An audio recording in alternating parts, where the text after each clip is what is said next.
Olá, meus amigos do Quinto Elemento.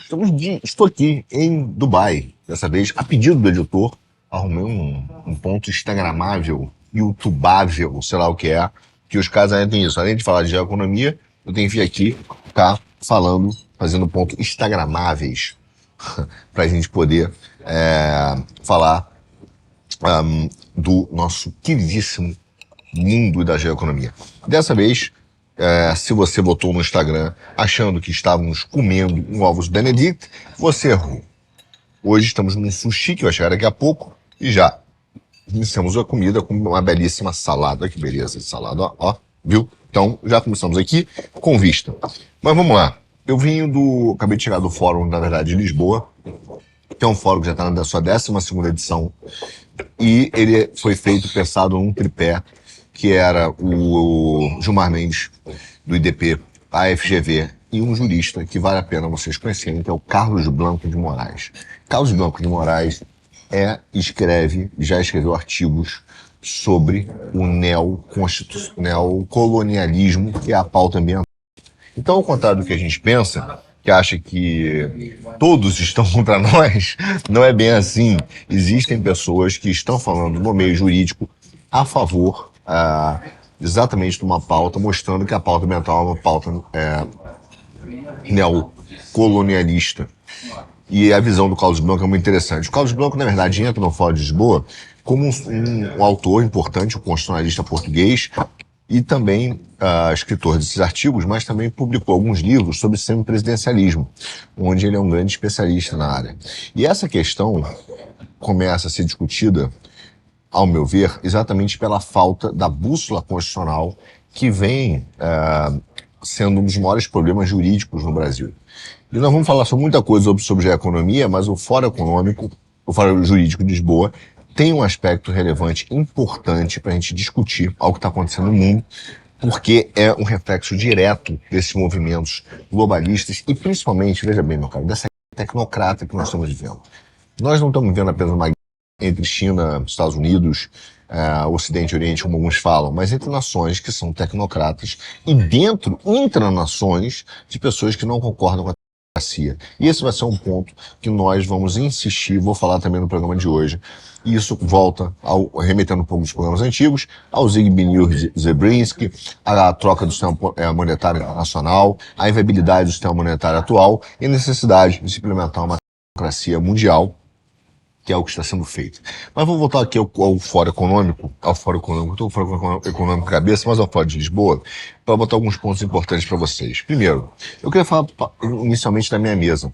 A minha mesa foi composta pelo presidente da CVM, o Leonardo, esqueci o nome dele, e o Levi, que foi o ministro da Dilma, que está, acho que, economista do Banco Safra, o Isaac, que é o presidente da FEBRABAN, não pôde ir, mandou uma pessoa da instituição, e outra pessoa do Grupo Votorantim. Basicamente, cada um tinha uns 10 minutos para falar no painel. Todos, veja bem, celebraram a regulamentação do sistema financeiro de crédito de carbono, sempre com o argumento de que é um movimento global. Ai, meu Deus, que bom. Bom, que é um movimento global, e que esse movimento global, de fato, não dá para parar, e que é inevitável a sua formação. E que o Brasil, então, estaria criando uma regulamentação moderna, que não é verdade, atualizada, eficiente, sobre o ativo. E o problema é que essa regulamentação, que está sendo feita como valor mobiliário no Brasil, não se tinha percepção, foi o ponto que eu coloquei, que era, de fato, uma moeda que está sendo regulada. Então nós estamos regulando uma moeda, nós não estamos regulando apenas o valor mobiliário, né? Então estamos regulando uma nova moeda, uma moeda global. E esse assunto, essa percepção, passa desapercebido pelos reguladores brasileiros, que comemoram estar na OCDE, que comemoram todos esses movimentos, dizendo que é um grande avanço e que é um potencial para o Brasil, o que não é verdade. No sentido do arranjo capitalista que está sendo feito em torno do sistema de crédito de carbono. Então nós não temos de verdade, meu caro, essa regulamentação. E nesse ponto, entristece como o Brasil não se colocou e não sabe se colocar bem para regulamentar essa questão. Então veja, alguns temas que assustam quando a gente fala, e que entendo que o Brasil deveria se posicionar melhor.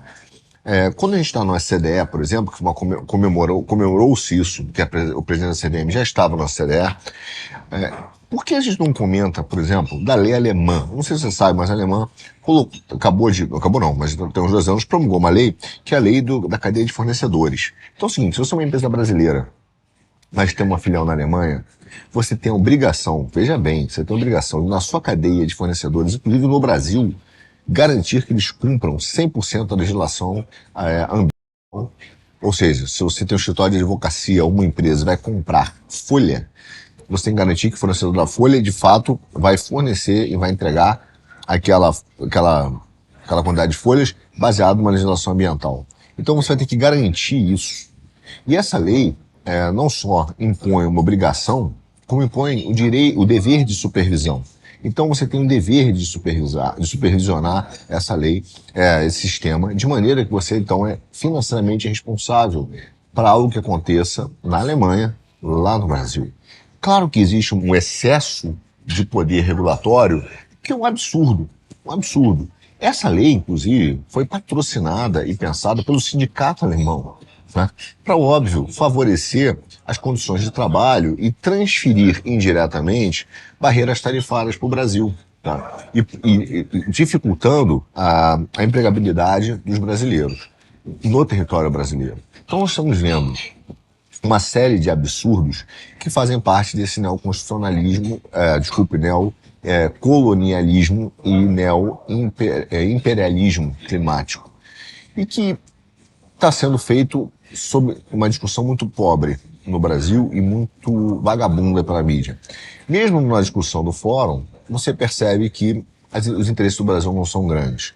Tanto que depois do meu painel, o presidente da CVM concordou muito comigo, o Pepo Levi falou, obrigado, Arthur, alertas, alertas. Eu não sei se foi um tom sério, um tom debochado, mas de fato se chamou a atenção, pelo menos do público, da plateia, que depois veio conversar comigo, falando exatamente sobre essa questão de que nós tínhamos uma situação muito desconfortável no Brasil em relação às empresas brasileiras. E, de fato, isso é mundial. Se você pegar os 45 países mais pobres do mundo, eles representam 1% do fluxo de negociação internacional. Porém, tem 25% da população. Agora me diga, como é que você vai desenvolver esses países se você tem restrições ambientais tão grandes? Quer dizer, só endividando eles para tentar comprar tecnologia que vai só girar o dinheiro da dívida para as empresas ou americanas ou chinesas que vão vender as tecnologias para tentar começar a competir e exportar para os países americanos, europeus, para o mercado internacional.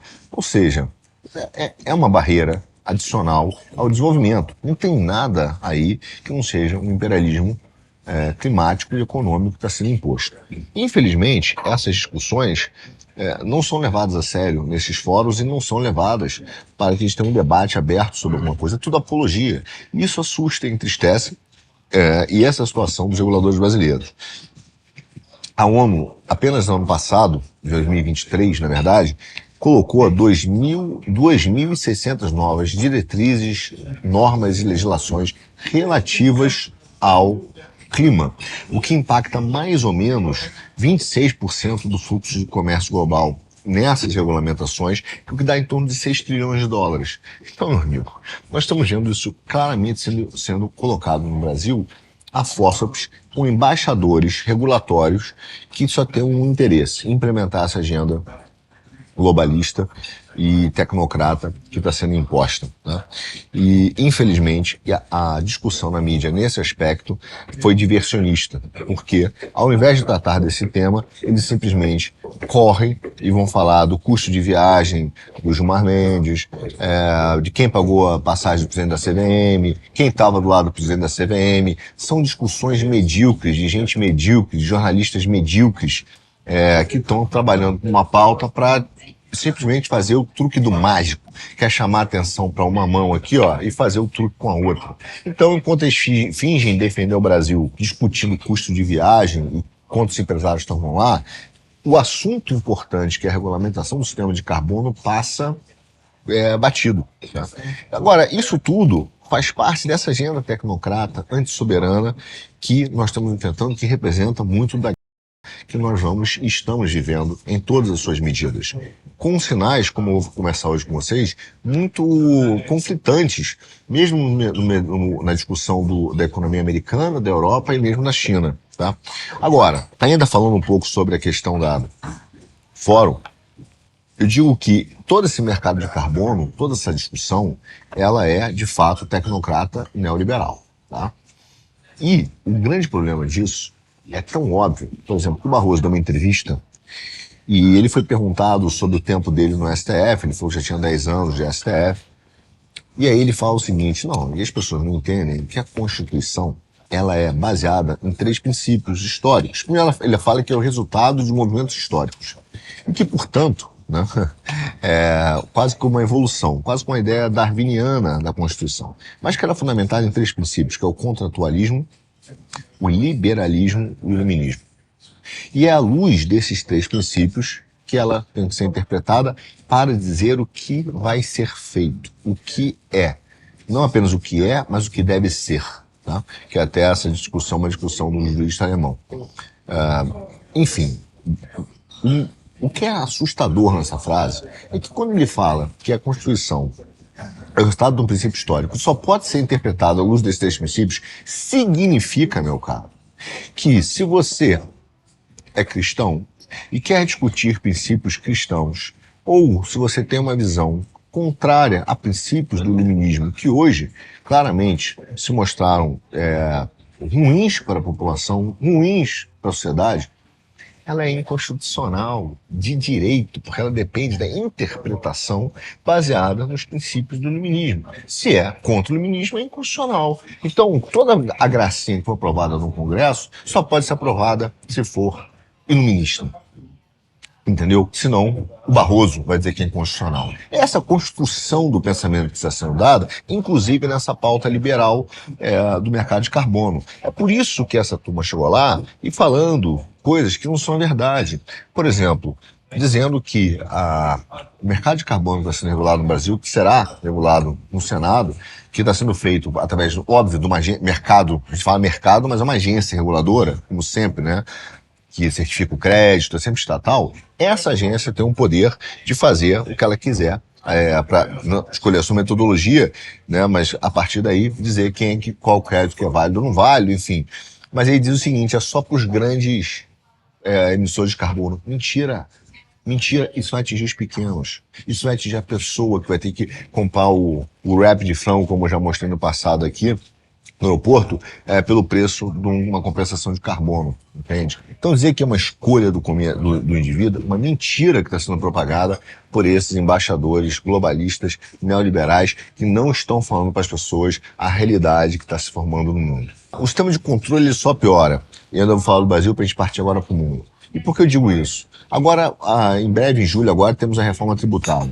E na mesma linha, o governo brasileiro inventou uma coisa que existe na Europa, mas uma escala infinitamente menor, e não é porque existe na Europa que é bom, né, meu caro? Já sabemos disso. Que tem uns turistões ali, Celio, e eu de terno, se sentir como eu sofro nesse programa.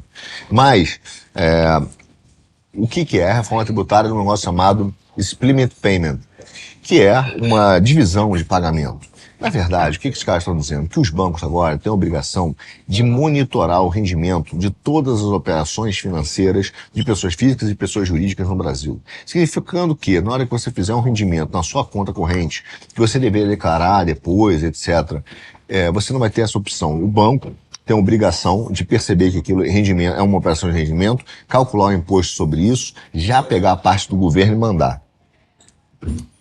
Se você tiver que discutir, discuta depois. Nós estamos vivendo uma invasão que está completamente ligado com a ideia que eu digo para vocês das questões de sanções econômicas, que é a ideia do confisco. Essa ideia do confisco, que o governo pode confiscar o seu dinheiro a qualquer tempo, ela tem tomado um corpo inacreditável.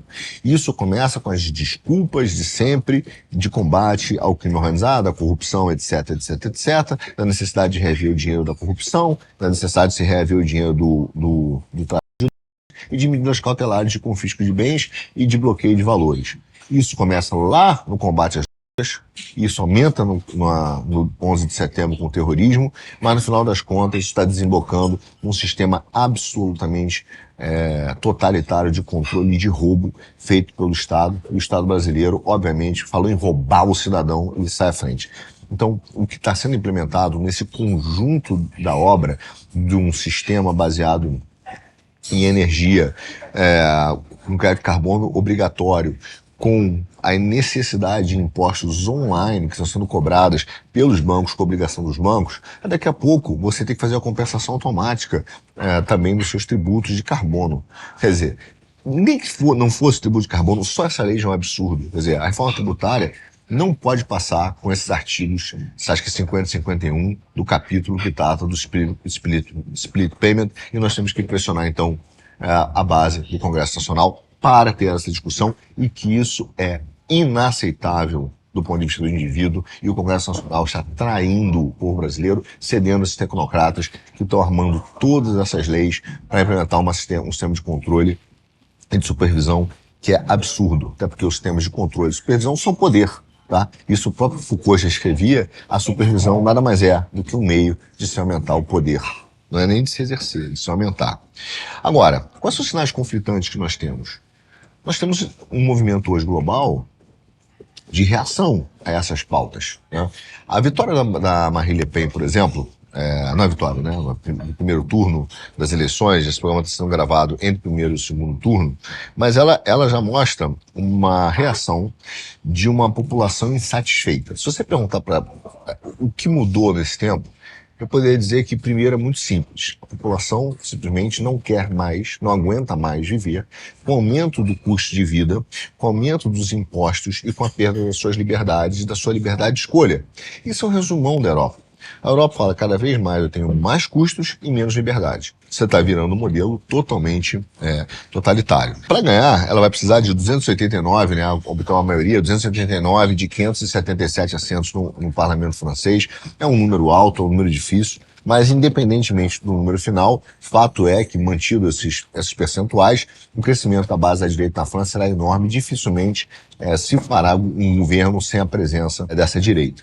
Agora, essa explicação que resume o que é a queda, né, dos governos do Ocidente, eu digo por que a queda dos governos do Ocidente? Porque não é um fenômeno pontual na França. Nós estamos vendo isso na Europa como um todo. Nós vimos na Alemanha, nós vimos nos Estados Unidos, onde 72%, por exemplo, das pessoas rejeitam, dizem que o Biden não pode ser candidato a presidente. 56% dos americanos rejeitam o governo dele, tá? E a sua performance. Você teve na Alemanha, estou pegando alguns dados aqui, mas no dia 9 agora, as eleições 9 de junho do mês passado, nós tivemos aqui um crescimento da AfD relevante, que obteve, saiu ali 16% dos votos, que vai levar uma colisão de quase 30% da direita, que mostra uma reação enorme da Alemanha contra o sistema dessa política do Macron, do Olaf, dessa turma da esquerda, do Partido Verde.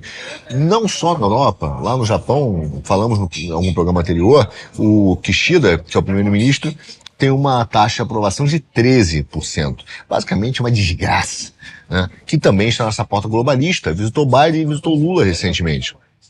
Então, nós estamos vendo um movimento em que, na verdade, essa população está reagindo à pior da qualidade de vida e ao aumento de custo. E essa qualidade, essa reação se dá exatamente porque um dos motivos, primeiro, se coloca que a pauta ambiental está à frente da política industrial e do desenvolvimento da economia. Isso gerou um problema. O segundo problema é a questão populacional. Como houve uma política de não se permitir, de reduzir a baixa natalidade através de práticas abortistas, tudo que a gente viu, qual é o efeito? Uma migração enorme de muçulmanos e de estrangeiros para a Europa, onde espera-se, por exemplo, que na França, até 2050, 20% da população seja muçulmana, o que é um número altíssimo. Então, óbvio que as pessoas estão assustadas, porque elas querem manter a sua cultura, manter os seus valores, e não achem que isso é uma xenofobia europeia, porque, por exemplo, aqui em Dubai, você, por exemplo, pode ter uma carteira de residente, você pode fazer investimentos, você pode morar aqui, mas mesmo que você faça investimentos altíssimos, o passaporte você não pode obter porque você só obtém, se for da religião islâmica, para se manter os valores e as tradições. Estão estudando, inclusive, até a possibilidade de se dar passaporte para estrangeiros sem direitos políticos, entendeu? Então, assim, isso é normal do ponto de vista de um país que quer preservar a sua moral, os seus valores, que tem a ver com aquela palestra que eu falei do fórum lá de São Petersburgo, da moral e dos valores como uma questão de segurança nacional. Isso não está sendo feito apenas pelos russos ou pelos chineses, mas também pelos árabes. E é natural que os europeus também o façam, né? Então, considerando essas questões. Mas, enfim, essa reação contra a pauta ambiental, onde a política industrial, o desenvolvimento, a ser colocada em segundo plano, ela é absolutamente relevante para a gente entender os movimentos de direita hoje no mundo, e por isso que os Ocidente está despencando como um todo.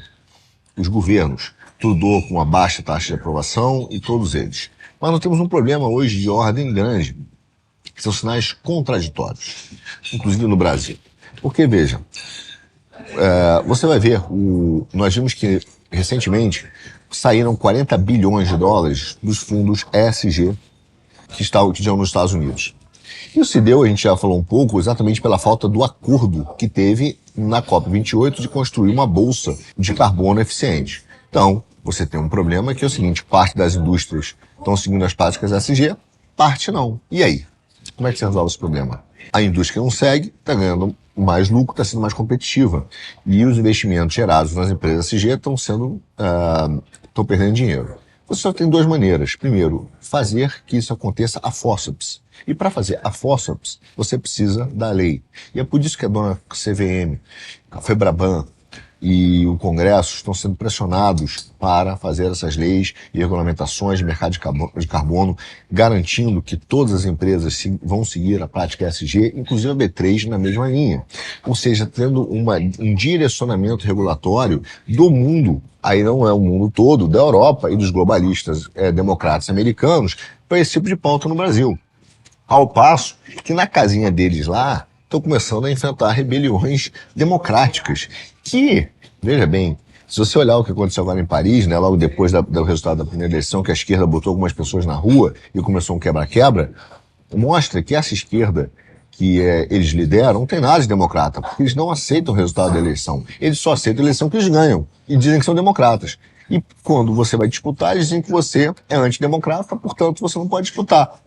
É o pensamento único, entende? Agora, essas regulamentações, quer dizer, que estão sendo impostas ao Brasil, ao mesmo tempo, elas nos Estados Unidos estão dando problema. O que eu quero te falar com isso? Por exemplo, você teve agora o Warren Buffett dizendo que não vai mais investir em carro elétrico, voltando a investir em combustíveis fósseis e petrolíferas.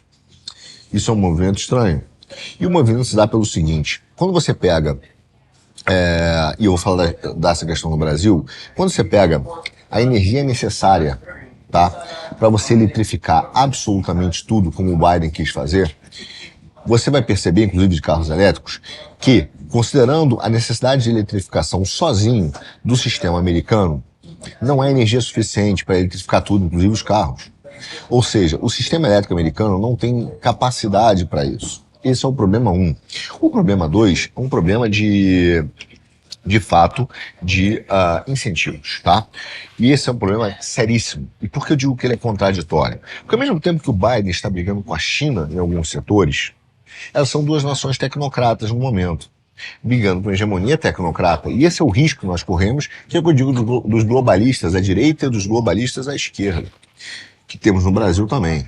Aliás, de sobra, tá? Então, voltando, o que acontece? Na hora que ele faz o plano de eletrificação inteiro e dá, por exemplo, aqueles incentivos de 360 ou 376, sei lá, 369, agora não tenho o número exato, bilhões de dólares apenas para a economia verde, quando você vai ver o que representa a economia verde, representa um conjunto de empresas de energia solar e todas elas, em que apenas a China tem nesses materiais energéticos raros que fazem as placas solares, etc., dependendo do material, de 40% a 80% de market share.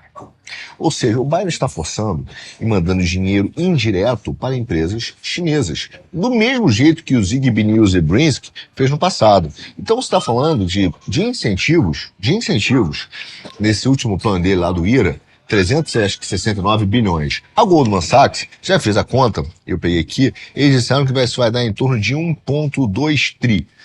Não vai ser 369 bi, mas 1,2 tri. Então é altamente consistente. Quer dizer, você vai depender da China, uma produção que é o dobro hoje da OPEC, se você pegar em percentual, quer dizer, você já tem uma dependência da OPEC que é relevante, você vai dobrar em termos de market share essa dependência para botar uma economia eletrificada, digamos assim, de ponta a ponta.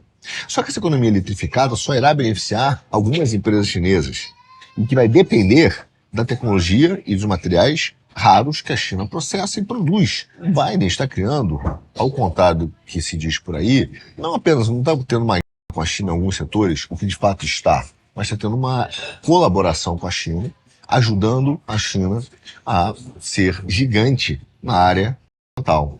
Você entende quando a gente fala que a ética, ela não é apenas uma ciência onde nós vamos analisar o confronto, mas a confronto e cooperação ao mesmo tempo. Este é um exemplo. Esse é um exemplo claro de confronto e cooperação ao mesmo tempo. Ele aceita que a China entre no sistema de energia limpa, ele manda dinheiro para a China, ele torna as empresas que vão utilizar a tecnologia elétrica dependentes da China, mas compete com ela na área de AI. E esse é um ponto importante. Por que o Buffett está investindo agora na área de fósseis e petrolíferos? Porque, de fato, como eu te falei, só se o Biden eletrificasse o que ele queria eletrificar, que são as plantas, né, power plants, plantas de produção de energia, os carros e o sistema de calor e refrigeração, só isso não tem energia suficiente elétrica para atender isso aqui. Mas não é só isso. Nós temos o advento da inteligência artificial com os seus data centers, que vão consumir uma energia ainda maior, ainda mais significativa. Então, o que você está vendo é que os Estados Unidos vai dizer o seguinte, e isso que está sendo feito, vamos estimular as empresas verdes, vamos pegar os países menos desenvolvidos, forçar com que eles entrem nas tecnologias de energia limpa, tá? E não só, aí nesse caso, não só nós, mas eles também, porque, por exemplo, aquela Environment Protection Agency, que é a EPA, tem uma meta de aumentar os carros elétricos de 6% para 70%. Porra, então assim, eles estão dizendo assim, olha, vai ter apenas 30% de combustível fóssil, mas ainda vai ter. Mas vai haver uma grande dependência de carros elétricos. Só que eles não vão abrir mão dos combustíveis fósseis. Eles vão direcionar esse potencial energético para a inteligência artificial que irá consumir muita energia. O que acontece dentro dos Estados Unidos? A estratégia deles é, vamos fazer moeda de carbono, vamos fortalecer a China, em algum momento vamos precisar dela. Não tem nenhum problema que você crie uma dependência de energia limpa, porque essa energia limpa é uma energia de segunda categoria para o consumidor, que vai ter o seu consumo controlado, inclusive aqui no Brasil. Então nós vamos tirar os carros combustíveis fósseis de circulação, porque nós vamos jogar essa demanda de energia para a inteligência artificial, para armas, etc. Vamos deixar a energia limpa, né, totalmente eletrificada, dependendo da China, não tem problema nenhum, como fizeram no passado o Kinsinger com o Zembrinsky, 80 e 73, depois de 81, quando ele foi lá. Vamos manter, dependendo da China, e vamos manter o grande potencial de controle hegemônico no mundo, tecnocrata, que vai ser a inteligência artificial, dentro dos Estados Unidos, com os data centers dos Estados Unidos, porque nós teremos capacidade energética de sobra, considerando o nosso potencial fóssil. E os países mais em desenvolvimento serão fornecedores de matéria-prima, terão suas energias limpas controladas e não poderão utilizar os seus sistemas fósseis de combustível fóssil. É isso que está sendo montado. É esse o motivo. E, obviamente, em paralelo, uma política de uma troca do sistema monetário internacional por um sistema monetário baseado em energia. Acabou. Essa é a história que a gente está vendo. Então, é por isso que você vê sinais conflitantes nos Estados Unidos, e ao contrário do que alguns analistas dizem, o Biden está tirando dinheiro da China por um lado, é verdade, mas está enchendo por outro. Então, quando você fala de sistemas de energia limpa, eles não se importam que a China tenha 11 dos setores de energia limpa que eles dominam disparado a liderança com market share. Estão preocupados com a indústria de chips. Por quê? Porque a indústria de chips será a guerra de processamento que faz parte da terceira guerra mundial, que é uma guerra de processamento de dados, para entender o comportamento e controlar. Não podemos esquecer, eu sempre digo isso, quando você vai na sua primeira aula de energia, de engenharia, as pessoas falam simples. energia, o que você, desculpe, tem aula de engenharia, fala o seguinte: você só controla aquilo que você mede, aquilo que você monitora. Então, o que os Estados Unidos estão permitindo, os democratas globalistas, tecnocratas, é junto com uma outra parcela tecnocrata da China, implementar sua agenda climática, porque vão precisar dessa moeda de estabilização. Mas, ao mesmo tempo, estão não só dominando os campos de petróleo e de energia, mas estão já dividindo, dizendo, olha, esses países subdesenvolvidos, 100% energia limpa, né? O carro elétrico pode entalar. Não por menos, a China investiu 1,1 bilhão de reais e comprou a fábrica da Ford na Bahia. Também acho que investiu 800 milhões agora. Eu não sei, bilhões de reais ou de dólar, mas 800 milhões também da Volvo, comprando a Volvo no Brasil. Quer dizer, tirou essas duas empresas e implementou o BYD e comprou uma outra empresa, que eu vou aqui falar para vocês, que é exatamente para você carregar o teu combustível, o teu carro, desculpa, serviço elétrico, né, dentro de postos. Então, no Brasil, eles estão se armando para fazer esse movimento. Assim como, não deu tempo de falar, mas na África, eles estão incluindo e botando tecnologia robótica para começar a substituir a manufatura que eles têm na China, de menor qualidade, por uma manufatura feita na África, ainda de menor qualidade, muito embora a África apresente, no longo prazo, um risco absolutamente gigante para a China. Tá? E esse é um ponto que é relevante. Em relação à empresa que eles compraram, eu não sei nem a letra, mas é a Raizen, que é uma firma de energia para estações de carregamento. Tá? E compraram a Ford, como faz na Bahia, e a Volvo. Tá? E estão, veja bem, processando lítio e fosfato, exportando, claro, como se não houvesse amanhã, que é exatamente o que eles precisam para criar essa ideia da eletromobilidade que está sendo feita. Então, o movimento é esse. O movimento é carros elétricos e eletrificação para os países menos desenvolvidos, alta dependência dos sistemas elétricos e energéticos e a reserva de combustíveis fósseis e outros combustíveis estrategicamente guardados para quem vai fazer a engenharia, a inteligência artificial e as grandes capacidades de processamento. Por isso, eu vou contar uma coisa para vocês. Por isso é que existe um acordo que foi feito recentemente que é absurdamente importante. Eu vou falar da Rússia e da China, aconteceu agora esses dias. A Rússia fechou com o Cazaquistão e Uzbequistão o que eles chamavam de uma comissão trilateral, uma união trilateral do gás. Isso é um caso raro. O gás da Rússia nunca chegou no que a gente chama de Central Ásia, da Ásia Central. Tá? Ele nunca foi enviado para lá. Então, uma vez que, embora a Rússia já tenha voltado a ser, esse mês pelo menos passado, o maior exportador de gás para a Europa, há uma abundância de gás na Rússia que eles acham que a Europa não vai comprar tão facilmente. Então eles estão começando a direcionar esse gás para a Ásia Central, o que é um evento raro. Tá? E esse cinturão de gás torna os países da Ásia Central dependentes, mas ao mesmo tempo parceiros da União da Rússia nesse novo sistema energético. É um cinturão de gás que é absolutamente relevante para a Ásia Central. E aí, meu caro, vamos começar a entender o tamanho do problema. A Ásia Central, por sua vez, tem um valor extremamente importante para a política da China, em função da sua localização, dos seus acessos, das fronteiras que essa Ásia Central faz e também da sua importância central política.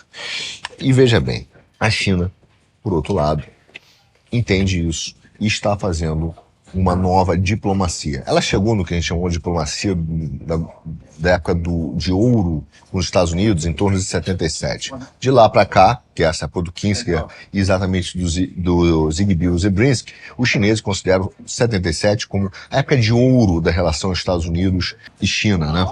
Então, só reforçando o que a gente sempre disse, que quem criou o temido monstro chinês foram exatamente os liberais tecnocratas americanos que vieram na época do Carter para cá, Volcker, essa turma.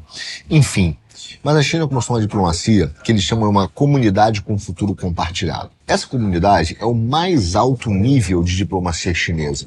Quem já está nesse alto nível de diplomacia chinesa? Você tem 15 países numa área chamada ASEAN, tá? Que é uma associação desses países da Ásia. Dos 15, 7 já estão nesse alto grau de compartilhamento de futuro que envolve acordos tecnológicos, militares, estratégicos vários. Quem são? É o Laos, Mianmar, Tailândia, Camboja, Malásia, Indonésia e Vietnã. Como eu disse no passado, a China tem dominado a Ásia com diplomacia, mas ela quer controlar também economicamente e militarmente a Ásia. Tá? Esses são da ASEAN. Mas ela, veja bem, estabelece também, desses 15 países que ela tem essa diplomacia, 7 da ASEAN, mais 5 da Ásia Central, que é onde a Rússia fez o pacto também do gás, em função do seu aspecto estratégico.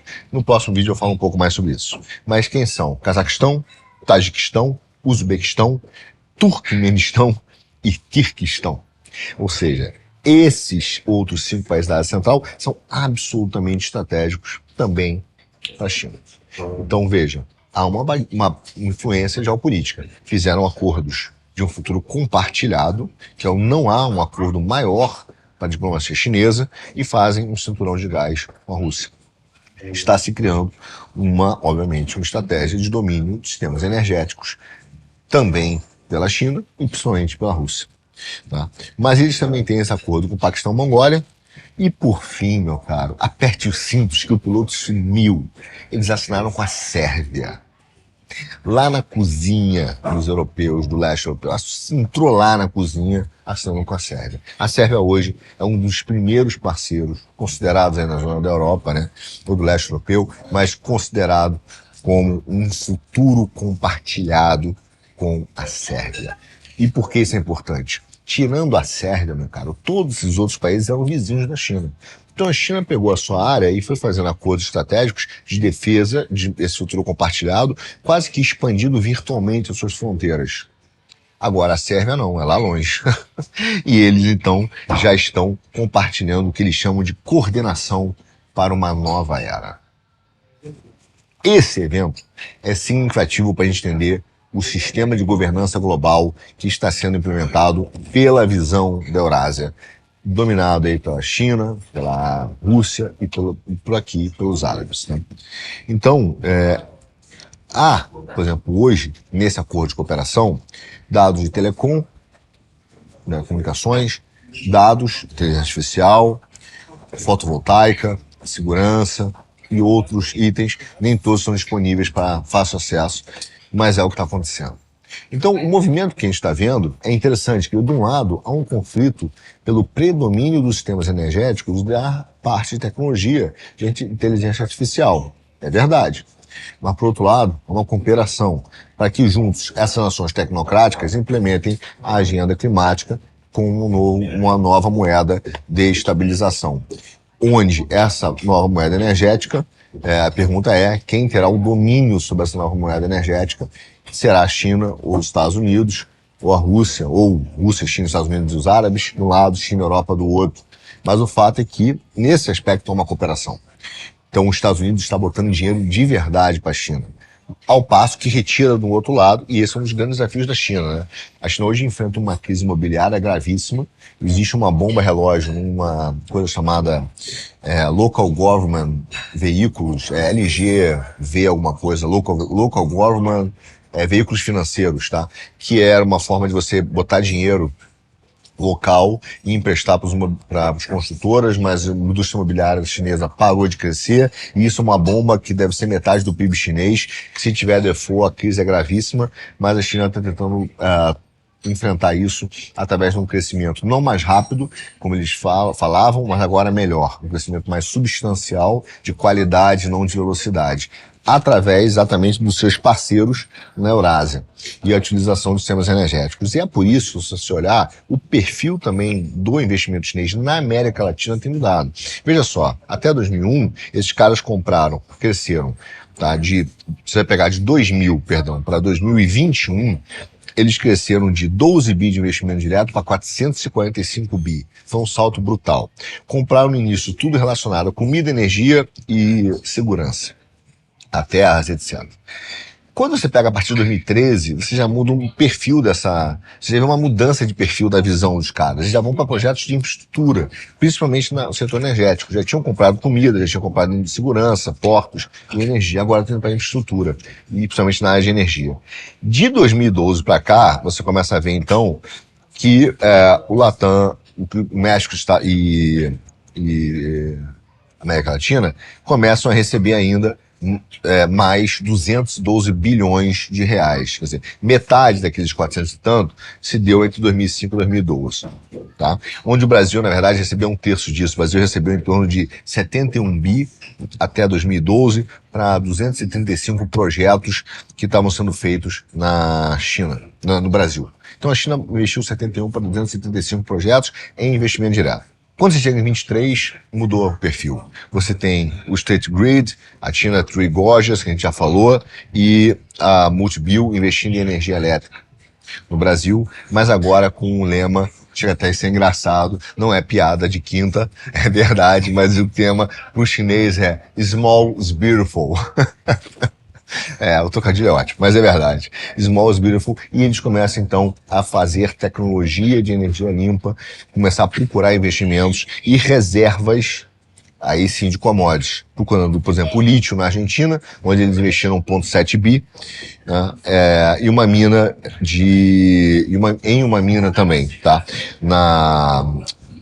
Que é a Ganfeng Lithium, alguma coisa, que compraram também por 1,7 bi, um valor parecido com o da Argentina.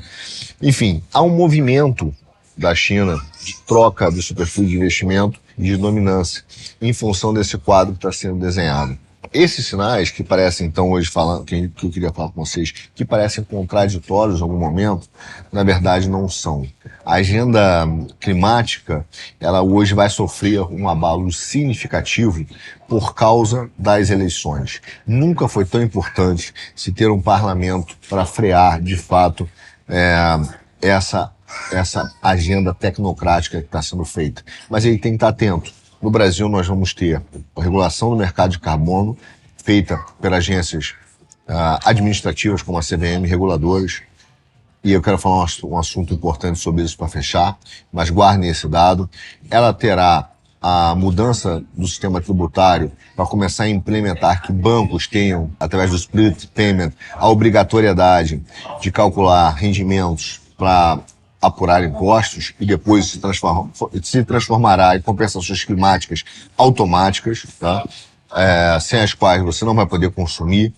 E terceiro, você tem ainda no Brasil uma percepção de uma Constituição global defendida pelo ministro do Supremo Tribunal Federal, defendida, inclusive, por membros do Supremo na abertura do Fórum de Lisboa, dizendo: achávamos que a globalização e o iluminismo tinham vencido. Graças ao bom Deus, isso não aconteceu. Vocês não venceram e a porta do inferno não prevalecerá contra a Igreja de Cristo. Então, tem uma má notícia para vocês, não sei se no meio do caminho, mas no fim, com certeza, não prevalecerá.